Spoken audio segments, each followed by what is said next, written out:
Si vous nous retrouvez à l'instant, vous êtes toujours sur Info TV dans le cadre de son programme Libre Expression, le grand débat de la semaine. Et vous le savez aussi bien que nous, ce dimanche, nous marquons un arrêt important sur cette grande polémique au Cameroun au sujet de Ernest Ouandji, héros national ou non. Je commence par un historien. Comment pouvait-il en être autrement? Je commence non par le professeur Bokani.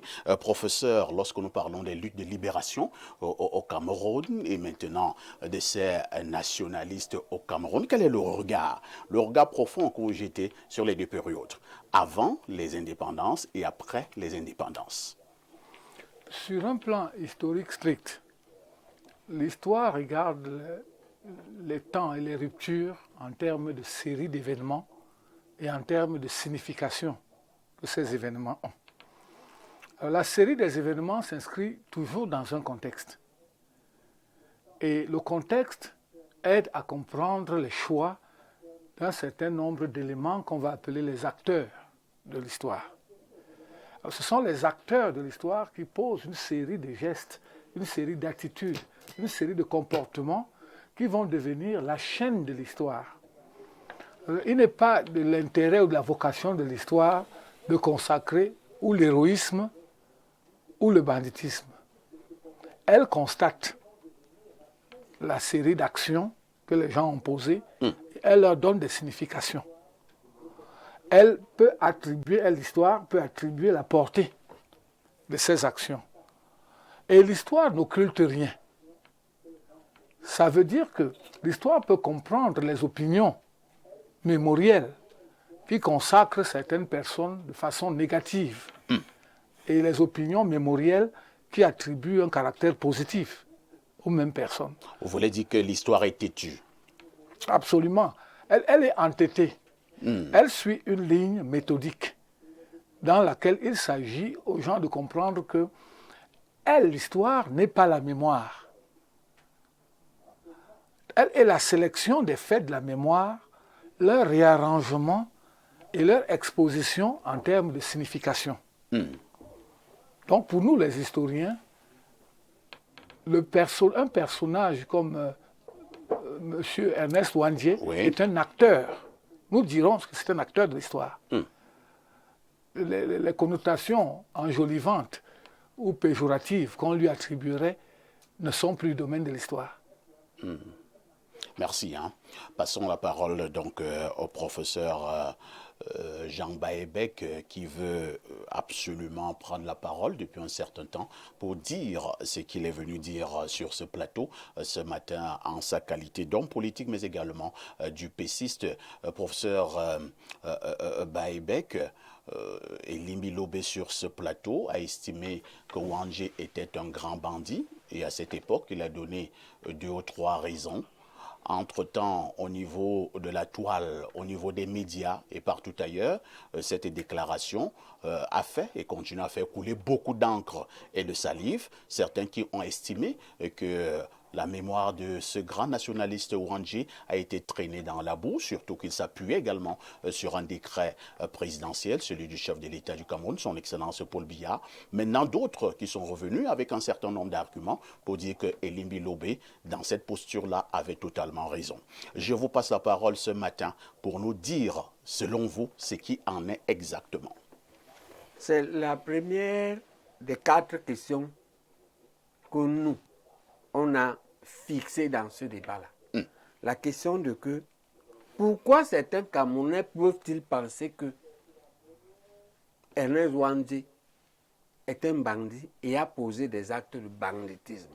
C'est ça la première question. Alors pour nous, c'est un mensonge absolu. Et une ignorance et une inculture avérée. Pourquoi? C'est faux parce que ce qui a été interprété, les faits qui avaient été interprétés à un moment où c'était possible, comme le banditisme des révolutionnaires armés de l'ANLK. C'est ça. C'est-à-dire qu'il y a eu des faits qu'on a attribués, en particulier il y a une famille entre Mbanga, parce que le Mungo a 2 segments. Il y a le segment de Bounaberi en Mbanga qui fait à peu près la moitié, Et ce Mbanga est symbolique. Moi, j'ai grandi là-bas, je connais là-bas par cœur. Mbanga est symbolique parce que c'est là qu'il y avait l'embranchement du chemin de fer. La branche qui va à Kumba, que les Allemands avaient faite pour exploiter les terres de Kumba, et la branche qui va vers Nkonsamba. Et ça fait la moitié du parcours. C'est à peu près le kilomètre 80 sur une longueur de 160 km. Alors, de l'autre côté, en Manga et Nkonsamba, il y a une famille, la Mambole, qui avait été assassinée. Il se trouve très clairement que ce que les forces néocoloniales ont fait, c'est qu'elles fabriquent des faux révolutionnaires, qu'elles recrutent partout. Et ça vont faire les dégâts qu'on attribue aux révolutionnaires. C'est pas ça qu'on comprend. C'est-à-dire que comme si l'État prenait des bandits au quartier, les habille en policiers, quelque chose comme ça. On les habille en révolutionnaires, ils vont commettre des dégâts et on dit que c'est les révolutionnaires. C'est une méthode coloniale connue depuis le Vietnam. Et on sait que les descendants de cette famille ont posté dans les réseaux sociaux le témoignage du petit-fils qui dit ce n'est pas les révolutionnaires qui ont fait ça. Ça, c'est ce qu'on dit là. Maintenant, moi, je vous dis, moi, Baïbek, Oui. pour avoir vécu, je connais par cœur de Bonabéry en Baga. Pour avoir vécu là, pour avoir fait l'école primaire de Mouyouka qui est à 5 km de Mbaga, là où il y a le passage à niveau. Et là où il y avait le péage avant, parce que le péage maintenant est sur un endroit où moi j'ai la terre. Dans un village où mon petit frère est le chef du village. Mon père a été chef de village. C'est mon père qui a créé le marché de Pernamboukou à Combe-Route. Pour avoir été dans ça, j'ai vécu avec les autochtones, les ballons. Et je peux vous dire, j'ai un témoin, l'épouse du monsieur qui a des problèmes à l'Assemblée il y a quelques années, le Yabassi là. Combe, quelque chose comme ça. Elle a un nom avec K. Gaston Comba. Combat. Son épouse, Moussongo, qui est une prof de lycée. On a fait le même CM2. On a vécu très plaisiblement avec les ballons. Et il n'y a pas eu de problème. Dans un village qui est très emblématique, Mouyouka, il est emblématique parce qu'il y a 3 quartiers. Il y a le quartier des autochtones, les ballons, après le passage à niveau. Et le premier habitant au passage à niveau, c'est la famille des Sopo. Je les connais par cœur. On vivait avec eux. Après, il y a le segment des Bami, du passage à niveau, à peu près la moitié, en venant à Douala. On appelait là-bas Graphie. Et après, il y avait le segment des étones et des bêtises qu'on appelait un Koladjap. J'ai vécu là. Et nous faisions 20 km par jour. En aller-retour, j'allais à l'école, on traverse la forêt. On n'a pas eu de problème. Aujourd'hui, moi, j'ai des terres à Combé. J'ai 2 villages où j'ai des terres à Combé-Route. Le chef de Combé-Route, Namabodo, est mon petit frère parce qu'il est l'héritier du cousin à mon père qui était chef à Combé-Route. À Combé-Gare maintenant, j'ai également, le chef également fidèle est mon petit frère. On a des terres et il est chef. On n'a pas entendu que les Babyloniens ont arraché les terres de quelqu'un. Il n'y avait pas des histoires comme ça. C'est pas ça le débat. Bon, le débat donc, Voilà. Wandé n'a pas fait des actes de banditisme. Et la majorité des actes de banditisme qu'on a vus étaient des bandits normaux habillés en nationalistes. C'était ça. Très bien. Bon, maintenant, il n'y a même pas d'histoire parce que, par contre, on a des vestiges des actes nationalistes. La gare de Mouyouka, parce que Mouyouka, c'est 2 choses. Une route passe et un chemin de fer. C'était l'un des 3 leviers qui avait fait l'immigration. La gare de Mouyouka est une gare qui avait été sabotée par les nationalistes. On a tué. C'est ça l'histoire qu'on nous dit. Au moment de ce sabotage, je crois que je ne connais pas Mouyouka. C'est moi, j'ai entre 5 et 10 ans. Mon père m'a allé me cacher au pays Eton à ce moment-là. Mais quand je reviens dans l'adolescence, entre 11 et 15 ans, quand je fais cette école-là, on nous raconte que les nationalistes ont saboté la gare, au point où la gare est devenue un arrêt. Il n'y a plus de personnel. Par contre, nous, à Combé-Gare, on avait encore tout le personnel du chemin de fer. Parce que j'habite Combé, je vais à l'école à Moyouka. Et donc, pour vous dire, quand on voyait ce que les nationalistes avaient fait, ils avaient détruit la gare. Ils avaient assassiné le chef de gare. Mais les nationalistes n'avaient pas eu de problème avec les barons. Et je peux vous dire, comme personne qui a assumé le courrier dans la forêt. Nous, on assumait le courrier étant élèves. C'est-à-dire qu'on prenait les paquets des produits transformés, le sucre, le lait, les choses comme ça, ce qu'on prenait chez les Bayams du village à Maleke. Quand on va puiser l'eau le soir, parce que là-bas, l'eau potable, on va le prendre à la source dans la brousse. On remet aux nations qui ne sont pas loin. Ils nous voient venir, ils nous appellent, on vient leur donner. Et on leur remet, et ça est l'argent. En contrepartie, ils nous remettent et les paniers, et la viande boucadée, et le poisson fumé, pour aller remettre aux vendeuses. Il y avait comme une parfaite complicité. Mais j'avais 4-5 ans. Des gens qu'on ne connaissait pas. Donc, il y avait plutôt une belle complicité entre les gens du village et les révolutionnaires en forêt. Il n'y avait pas les affaires, c'était pas un conflit. C'est pourquoi ça a duré 10 ans. OK? Très bien. Et donc, maintenant, ces gens-là, et s'ils entendaient avec les villageois, et puis ils avaient le temps d'arracher les terres que les dignitaires locaux ont achetées aux colons qui partaient. Tantôt eux, tantôt l'immigration bamileke. Donc il n'y a pas une affaire. L'affaire de banditisme des nationalistes et donc des Nzouandi est un fantasme inventé. C'est une manipulation de certains, pas tout le système, de certains carriéristes du système néocolonial. C'est eux qui inventent ce faux problème. Mais ce problème n'a pas existé. C'est compris. Okay? Maintenant, on ne dit pas que c'était la paix parfaite. Parce que moi j'ai eu plus de problèmes dans mon village d'origine ici, à 50 km. Je suis du village de Son. En Keng-le-Coq. Oui, c'est notre village. J'ai eu plus de problèmes en Keng-le-Coq qu'à Combé. Ce n'est même pas comparable. Donc, il y a eu quelques petits conflits, mais c'est des conflits mineurs. Qui sont... Mais M. Tamanjong qui avait son usine à café en Manga, à Bayon, là il y a le lycée. OK? Que ce soit lui, que ce soit les gros grands exploitants, en tout cas dans le Mungo, on n'a pas senti ça.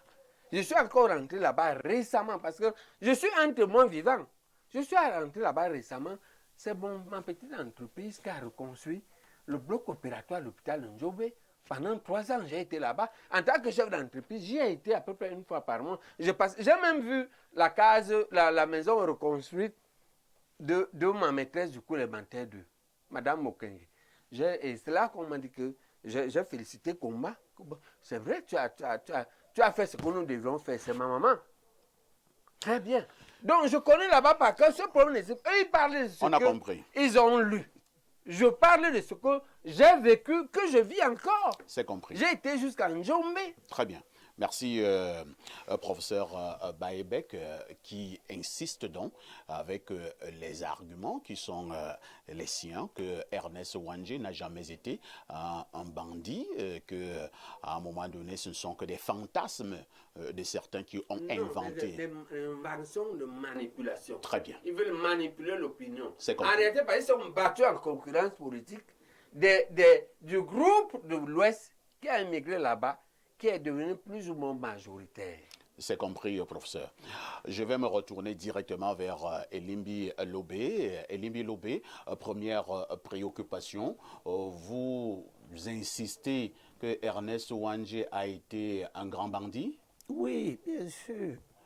Et vous appuyez sur quoi pour le démontrer. Ça ne fait pas l'objet de doute. S'il fallait qu'on aille chercher tous les témoignages en Allemagne sur ceux qui ont vécu le drame d'Hitler ou pas, l'histoire ne se fait pas comme cela. Et sur la détermination politique n'est pas non plus basée sur les expériences personnelles. Vous pouvez vivre très bien en harmonie ici, alors que là derrière on commet des crimes.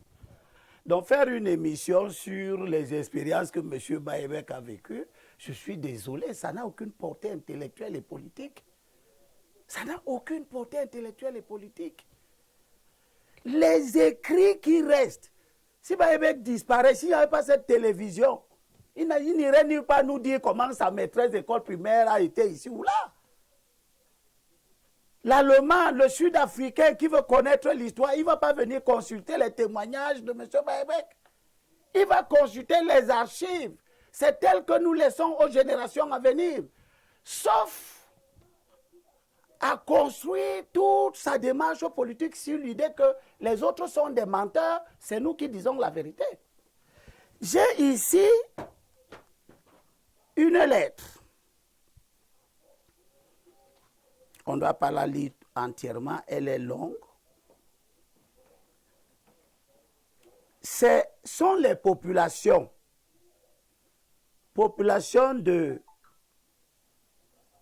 Mbouenben, arrondissement de Mélon, département du Mungo, province du Littoral, à Monsieur le ministre d'État, chargé de l'administration territoriale Yaoundé. Objet, présentation du problème de terrain de notre village abandonné lors des troubles occasionnés par les maquisards depuis le 5 novembre 1961 en vue d'une solution du problème de notre retour au village. Monsieur le ministre d'État, nous venons très respectueusement par cette lettre vous présenter nos problèmes et vous prier de bien vouloir nous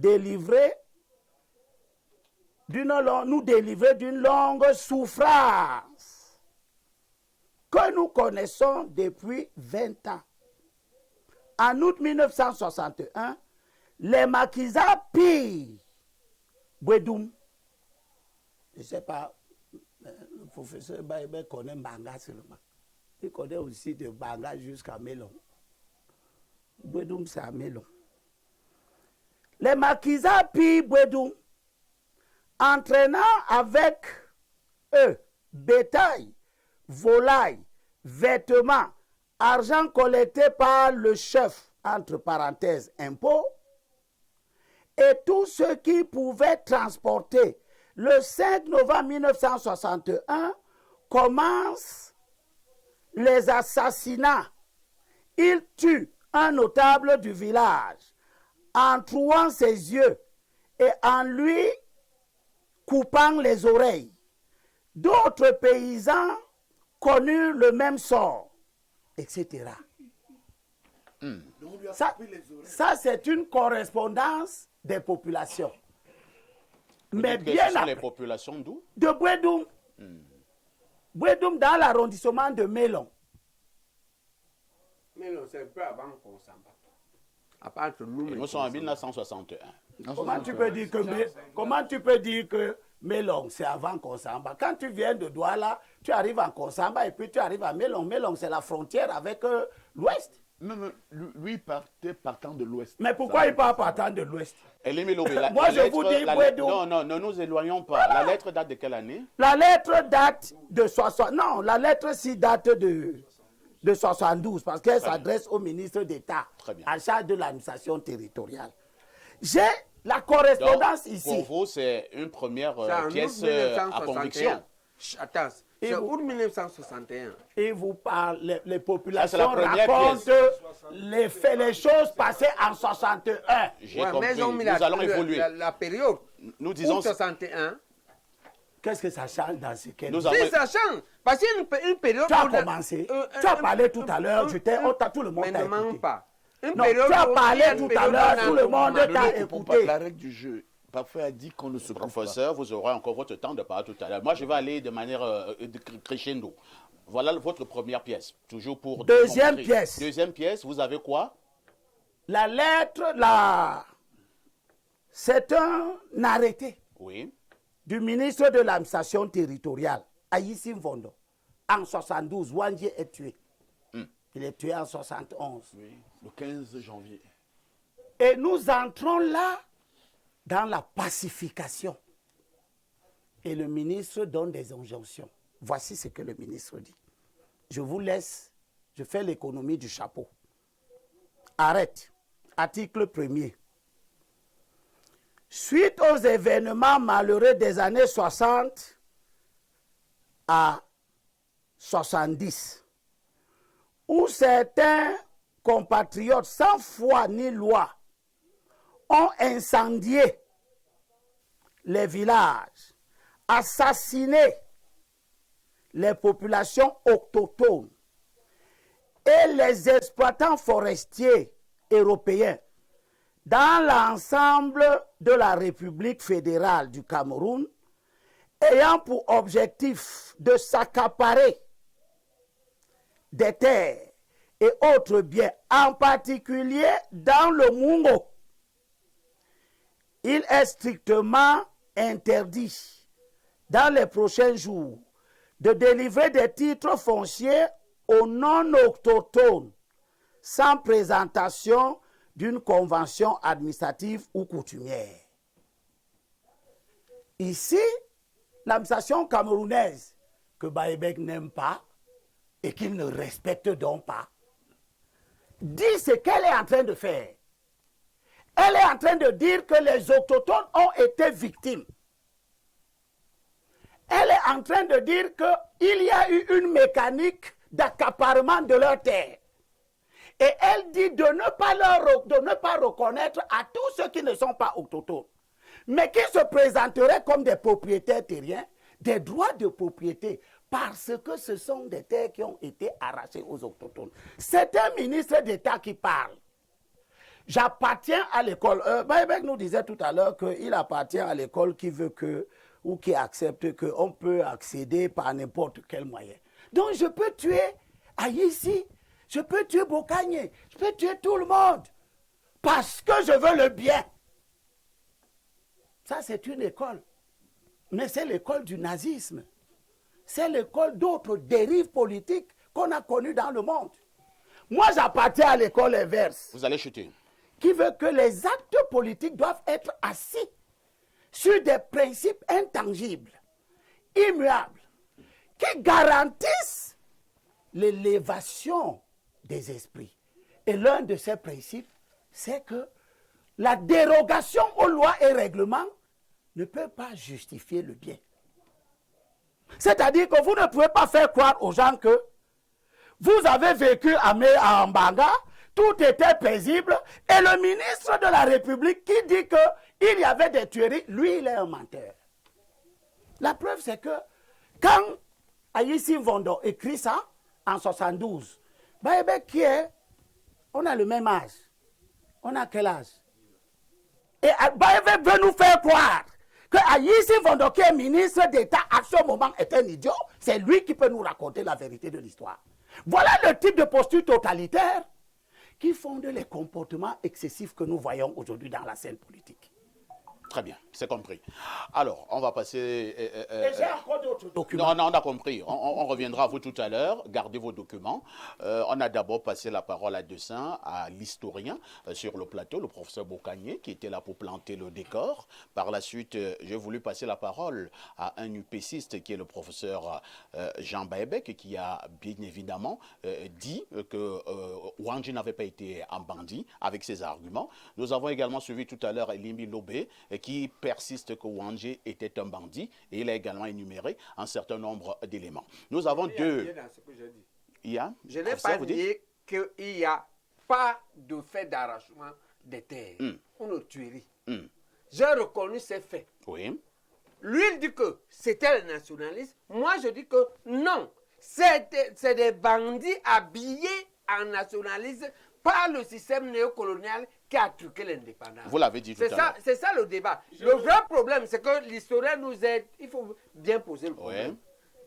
Quelle est la part? Est-ce qu'il existe dans l'histoire des situations où un État néocolonial prend des fausses personnes et accuse les nationalistes? C'est compris. Si ça existe, est-ce que ça a été le cas dans le Mongo? C'est ça le vrai problème. C'est compris, S'il te professeur. plaît, Non. Ouais. Non, Vous il a n'avez- pris la parole. non, Déjà, non, ça non, l'a s'il vous demandé. plaît. Limbi, Non, vous mais voulez Limbi, demander juste une minute. non, vous n'aurez pas la parole. Vous n'aurez pas la parole. Je suis désolé. On reconnaît ses faits, mais c'est Professeur, pas nous. on a compris. J'ai Non, moi, je vais l'impression que je évoluer. suis venu faire Professeur une Massama émission. Yamdi. J'ai l'impression que Professeur, je suis s'il vous venu plaît. faire une émission que tu vas régenter. S'il vous plaît, professeur Parce Massama que moi, Yamdi. je ne veux pas faire S'il d'émission vous que tu plaît, régentes. je vous dis ceci. Nous irons. La réciproque est S'il- vraie. Voilà. S'il vous plaît. D'accord? Donc, si On tu ne me peut dis- pas te laisser si tu me- débiter des mensonges. Et on doit te laisser débiter Pas des de mensonges. Et Limbi On doit Lobé. te Parce que tu débiter ne des sais même pas ça. Oui. Est-ce que tu sais Tu savais, toi, le tu savais système que Aïssi néocolonial- tu savais que Aïssi Vodo, ministre d'État du Cameroun, dit qu'il y a eu des incendies. Tu attribues ça au ministre gouvernement. d'État du Cameroun a parlé. Quels sont les Le preuves? gouvernement-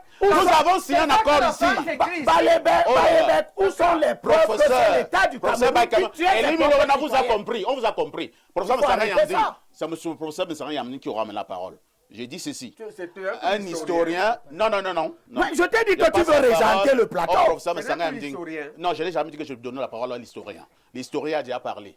Vous, monsieur, le professeur Baebek, vous avez parlé. Et Limbi Lobé a donné Non, ça. on a dit que j'ai la majorité. Maintenant, Tu n'as aucune majorité C'est ça de que... ta. S'il vous plaît. S'il vous plaît. Bon, si Ben t'a donné la majorité du temps de cette émission, moi je m'en vais. Appelez Ben.